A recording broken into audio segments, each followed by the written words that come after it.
ছাত্ৰী সকল আজি মই তোমালোকৰ লগত এটা স্কলাৰশিপৰ বিষয়ে আলোচনা কৰিম এটো হৈছে এমএলএ স্কলাৰশিপ এই স্কলাৰশিপটো কোনে পায় এই স্কলাৰশিপটো এইচএসএলসি পাস ছাত্ৰ ছাত্ৰীয়ে পায় এটো 2025 চনৰ কাৰণে এটো স্কলাৰশিপৰ তোমালোকে কোন কোন ছাত্ৰ ছাত্ৰীয়ে এপ্লাই কৰিব পাৰিবা কেনেকে পাবা তাৰ বিষয়ে আলোচনা কৰিম এটো স্কলাৰশিপ এপ্লাই কৰিবলৈ প্ৰথমতে আমি অসমৰ হ'ব লাগিব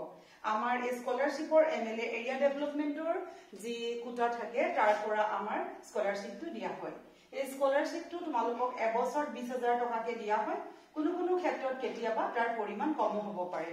স্পেশালি এই স্কলাৰশিপটো আৰ্থিকভাৱে দুৰ্বল ছাত্ৰ ছাত্ৰীক দিয়া হয় আৰু যি সকল আগ্ৰহী হয় তেওঁলোকে এই স্কলাৰশিপটো লাভ পাৰিব আৰু এই স্কলাৰশিপৰ কাৰণে তেওঁলোকৰ এটা চৰ্ত থাকিব এবছৰ এটা পৰিয়ালৰ মাত্ৰ এজন সদস্যই এপ্লাই কৰিব পাৰিব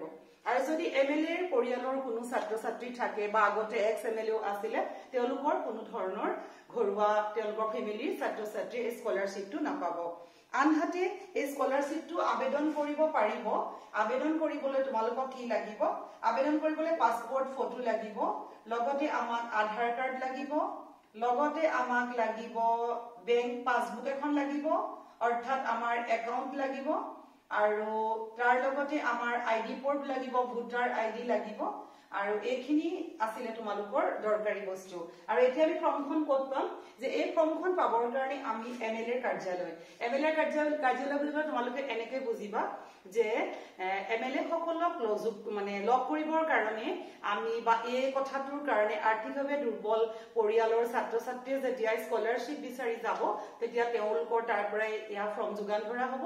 এয়া কোন দোকানত কিনিবলৈ পোৱা নাযায় বা তাৰ দায়িত্বত থকা কোনো লোকে সেই ফৰ্ম দিব আৰু সেইমতে তেওঁ আৰ্থিক পৰিয়ালৰ দুৰৱস্থা অনুসৰি হয়তো তেওঁলোকৰ সাহায্য এককালীনভাৱে কোনো কোনো ক্ষেত্ৰত তেওঁলোকে লিখি দিব 5000 10000 বা 20000 পৰ্যন্ত তেওঁলোকে পাব পাৰিব ইয়াৰ কাৰণে হ'ব লাগিব স্থায়ী বাসিন্দা আৰু ইয়াৰ লগে লগে আমি যেটো সমষ্টি প্ৰত্যেকৰে পৰে যে যোন যেটো সমষ্টিৰ অন্তৰ্গত সেই সমষ্টিৰ এমএলএ এই স্কলাৰশিপটো যোগান ধৰিব গতিকে যিখিনি ছাত্ৰ ছাত্ৰীয়ে এই স্কলাৰশিপটো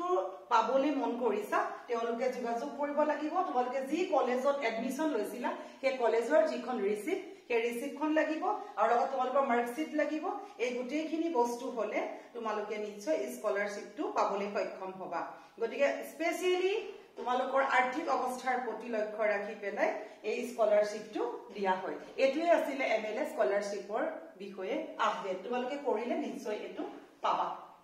ধন্যবাদ ভিডিওটো শেয়াৰ কৰিবা লাইক কৰিবা সাবস্ক্ৰাইব কৰিবা